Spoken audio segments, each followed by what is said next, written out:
Hello and welcome back to my craft room. I've got about an hour before I need to go and start cooking dinner, so I thought I'd come back and make up the July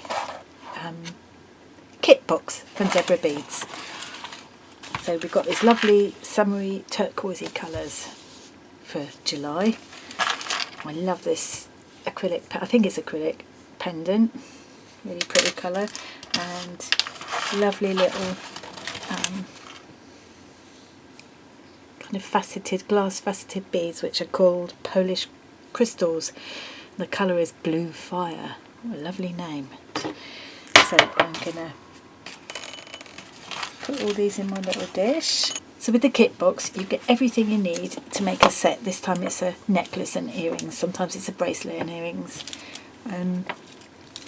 Obviously you can add your own things or put your own spin on it. I don't usually do the earrings because I'm not an earring wearer unless I'm going to make it as a present for someone. And I think this time my spin on it is going to be, because all the findings are antique brass, and I love the colour of brass with these turquoise blues. The little spacer beads that Debbie's put in this time are gold, and I think I'd rather have the brassy colour of these ones. I think I've got some antique brass colour spacers anyway, but the bead box this month had these little glass brass coloured spacer beads, so I think I'm going to use them instead because I prefer that colour with the blue, and I will keep these. In fact, I'll put them with my bead box for later. One of the things I love about the kit boxes is that you just really don't have to think very hard. It's quite therapeutic. It's quite a nice warm up before I start the bead box, where I've got to get a bit more creative and make up my own design. I've taken that little brad out just because I find it easier to have the sheets separate, so I keep the little brads for something else. And Debbie's instructions are really good. She lists everything you've got, you should have in the box. I've never had anything missing so far, and you've literally got everything you need except basic tools. Even the little wire crimps, tiny wire crimps are there. So and then you get really clear instructions with a nice big photo, so you know exactly what you're aiming at. And I am not, please understand, this is not meant to be an expert tutorial. I'm a real beginner and I'm learning as I go. I did used to do a bit of jewellery making years ago, but haven't done any for a long time, and I didn't have I didn't have a lot to play with in those days. I think I had a pair of pliers and a pair of cutters, and then that was it, and not very many beads.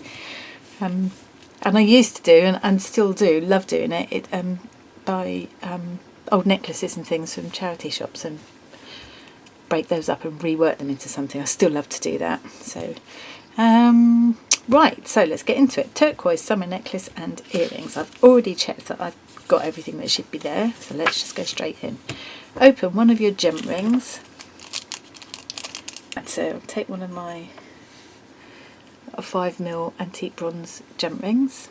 Normally, if I'm doing this by myself, I wear a visor that's got a light and a magnifier. I don't need the lights on, I've got all these lights on for the camera, but I could do with the magnifier. But if I do that, I find it really hard. Every time I want to look up to adjust the camera or find something, I keep knocking my ring light in. So when I'm filming, I do it without my visor, but I do miss it. So what I'm going to do is zoom you in a bit. And now I've got to remember to work in this area. Right, so hopefully you can see what I'm doing now. So when you open a gem ring, you don't open it out kind of that way. So I've got hold of it like this. You don't open it out this way. You twist it open. So if I get hold of it like this, oops, you twist it open like that. Otherwise you might break it. Attach to your turquoise pendant. Okay, that's easy peasy, I can do that. And then close the jump ring securely. So I'm doing exactly the same thing, and I like to use 2 pairs of pliers for this. I use 2 pairs of round nose pliers. Some people use flat nose ones, and whatever you've got and you're comfortable with is fine as far as I'm concerned. Now, I don't think that's closed up very. You usually hear you feel like a little click when it's closed up properly, and I didn't. There, that's got it. Don't know if you can see that. Hopefully you can. So I made a bit more of a meal of that than I needed to. But right, step 2, thread your turquoise pendant onto the centre of your beading wire. Here's my beading wire. I've got to be careful when I open this because there's 2 tiny crimps in there. I don't want to lose them. So both my crimps, I'm going to hold on to them as I pull the wire out. There we go. So they're still both in there. Right, so I'm going to thread this onto the centre-ish of my wire. So if I hold it together, with the 2 ends together like that, I know that's falling in about the centre. I don't want to crease it though. Thread a 3mm gold spacer bead. Well, I'm going to use these instead. I need one of these seed beads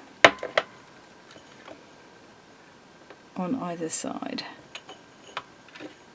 So I've got one either side of my pendant on the jump ring. And now I'm going to start threading my blue beads. So it's 1 seed bead and then 3 of these lovely polished glass beads. Blue Fire. It's a good name because they are blue, but they've got this colour coming from inside where they catch the light, so I guess that's why they're called that. That's what I like to think. Right, so I've got seed bead either side of the jump ring, then I've got 3 of the glass beads, another seed bead, and then it's 3 of the glass beads again, I think. Yeah. And another gold one. And then I've got to do the same on the other side. So let's turn that round.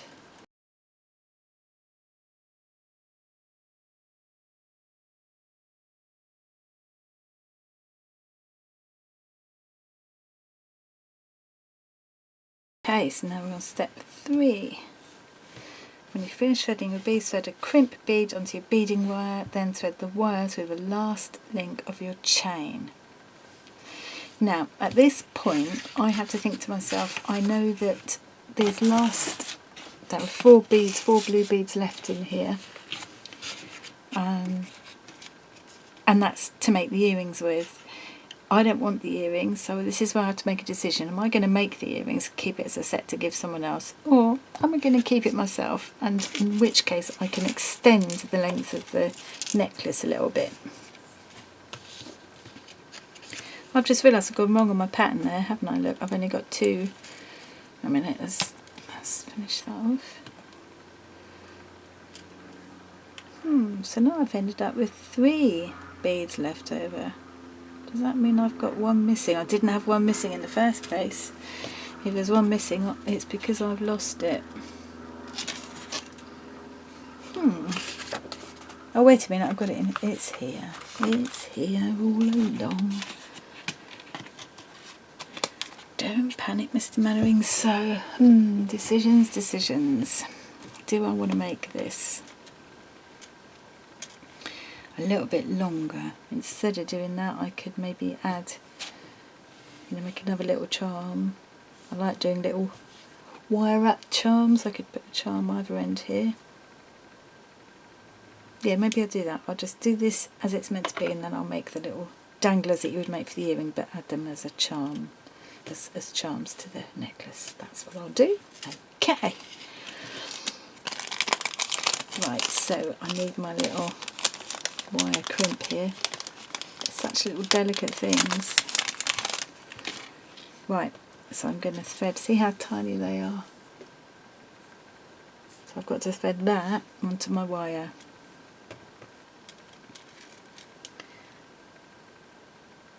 Right, success first time. If I could do it without unthreading all the beads from the other side, that would be marvellous. There we are. So my little crimp is on there. Never tried doing this before. Right. And then I've got to go, without losing this, do you know what? I've got a little top tip here. I've got one of these little mini bulldog clips. Nothing special, they're just from a cheap jar in Poundland or something. And I'm going to clip this onto the other end here. So that way I can pick this up and my other side is, the beads on the other side aren't all going to fall off. Right, so what I've got is all my beads threaded, then I've got my little wire crimp, you can just about see there, then I've got it on the last link of the chain, and now I've got to go back through the wire crimp again. Hang on, let's bring this back through this wire crimp again, which is a little bit fiddly but not too bad. There we go. Pull that through and then I'll show you. And wiggle it down so it's really close to the, there we are, so it's like that. And now I'm going to finagle it down so it's as close to the beads as possible. So now it's like this. And once you've got it where you want it, you use pliers to squish the crimp shut. Get my flat nose pliers, give that a squeeze.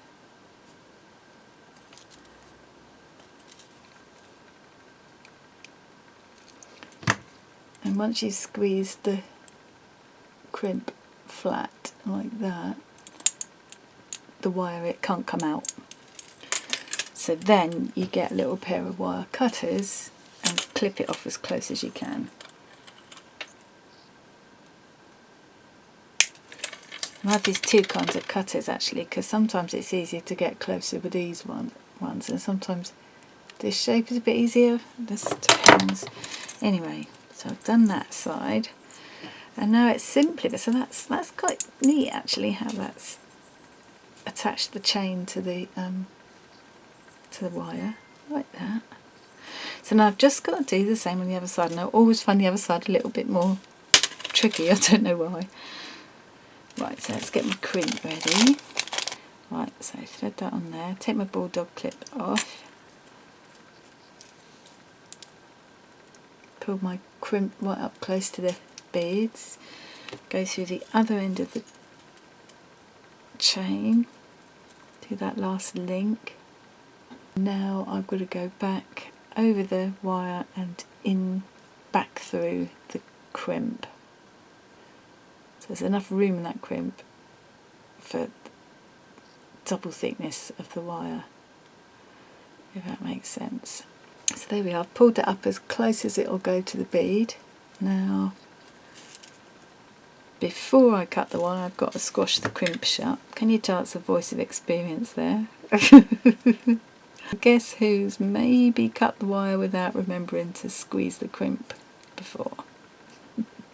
There we are, so my crimp's all nice and flat. My wire won't move anywhere. And now I can cut the wire as close to the bead as possible. There we are. Look at that. Find the centre of the chain and cut it in half. That's a bit scary, isn't it? So that's about the centre, I would say. Cut it in half. Because you can't open up these links, they're kind of welded closed when they're made. Oh, spot on. Okay, now open a jump ring and attach this to one end together with a lobster clasp, and then attach the remaining jump ring to the other side. That's going to be easy peasy. Okay, so I've got my jump ring. I'm holding it there with a pair of pliers either side of the join. And then I'm opening it by twisting it open that way. And I'm going to thread that through one end of the chain together with a lobster clasp, and then twist it back closed again. And then on the other end I just need a jump ring. Put it through the last link of the chain on the other end and close the jump ring. Piece of cake. There we are. All done. I still get a little thrill out of being able to do that now. There you go. Oh, that's very pretty. It looks kind of Egyptian looking or something, doesn't it? I like that. What I'm going to do, I think, is make the dangles and then somehow make up my mind whether I'm going to make the pair of earrings or attach them as an extra couple of dangles to this necklace, which is at the moment my favourite idea because I quite like little dangly charms on necklaces. So I'll follow the instructions. So if I was going to make the earrings, step 5, onto your head pin, thread a blue fire polished crystal, a 3mm gold spacer and then another polished crystal.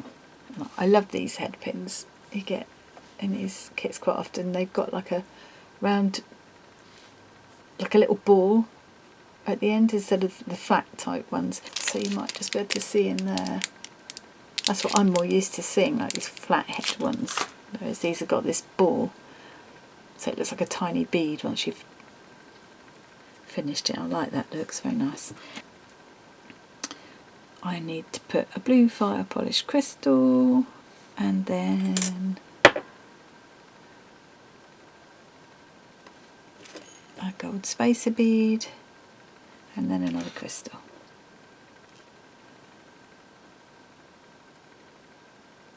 I'm just thinking I might just put another gold spacer bead because I'm using these slightly smaller ones. So, well, now I think we're doing a bit of wire wrapping here. Debbie's instructions are pretty good, and she does post on her Facebook page quite regularly. She reposts a little film of wire wrapping because a lot of people struggle with this and I have to keep going back and looking at it. Right, so grip your head pin with the round nose pliers just above the beads, leaving a gap of no more than a couple of millimetres between your bead and the pliers. Hold your beads with your other hand and twist your pliers away from you, creating a right angle in your head pin.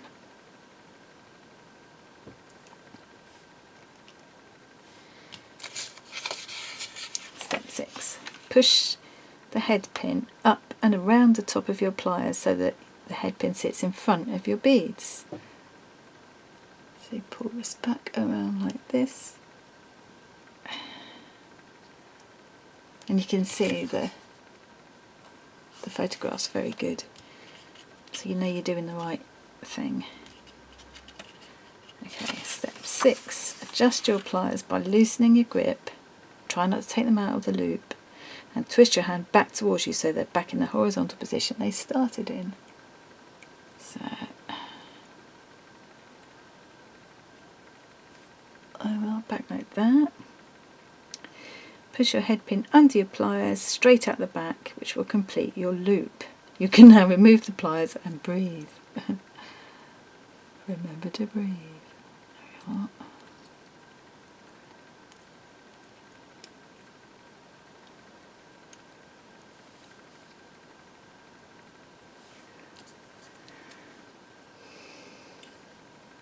There, so I've got a little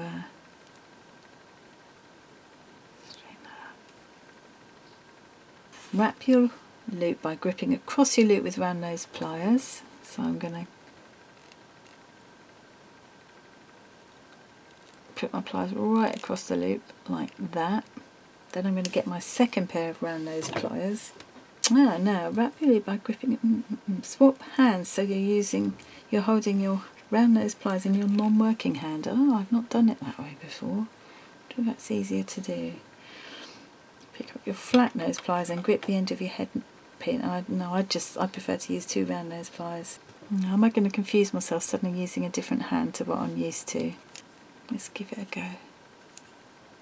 So now I'm going to try and wrap my wire, this wire, around the little gap that I left above the bead.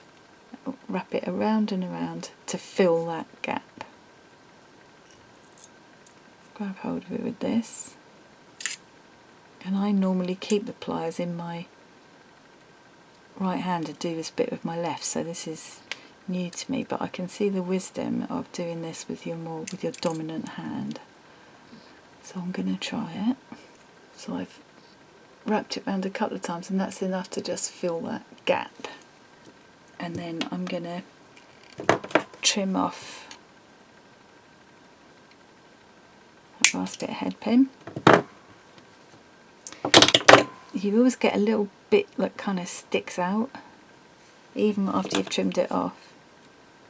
So where you've got that little tiny bit sticking out, it could be scratchy, or it could just catch on things. I'm just using my flat nose pliers to just tuck it in. That's it, I can't feel it now. It's not the most perfect ever wire wrapped loop, but I'm getting better every time. Practice makes perfect. So this is the little dangly bit that I would now, if I was going to make the earrings, I would now attach to my ear wire like that. But what I'm thinking I'm going to do is make them both up, but then attach them to the bracelet, it's a necklace like that, to have a little extra dangle. Or they could even attach on the jump ring there.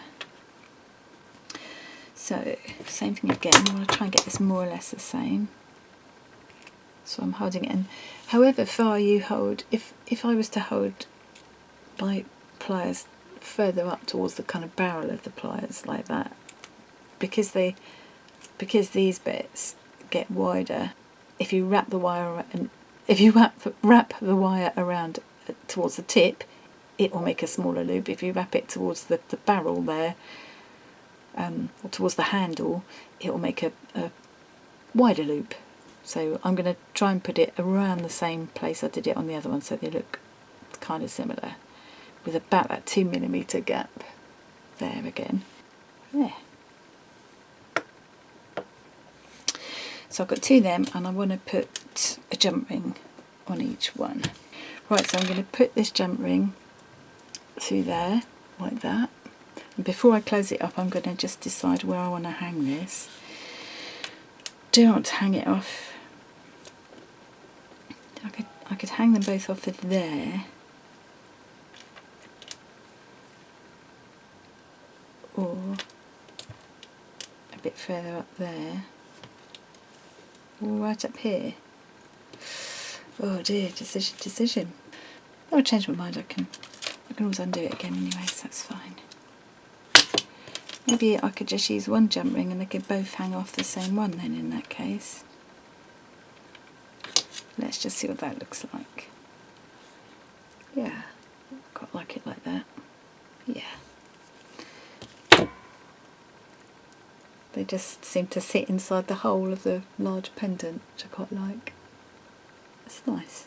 Yeah, I really like that. I'm quite happy with that. So that is the July kit box from Deborah Beads, which should have been a summer necklace and earrings, but I've just done a couple extra charms instead of the earrings and made a slightly more elaborate necklace with it instead, because for me that makes it more wearable for me. But I mean, the necklace and earring set would have been lovely too. Right, so that's it, I'm done. But that's only taken me about 40 minutes if I don't count the time I spent looking for beads I thought I'd lost but hadn't. Anyway, so that's that done. Next thing will be to have a little play with the bead box. So I've got still these bits from there, and all of these scrummy things to use. So I will come back again probably tomorrow and see what I can do with that. And hopefully I'll see you again then. Thanks for joining me today. I hope you enjoyed that, and I'll see you again soon. Bye.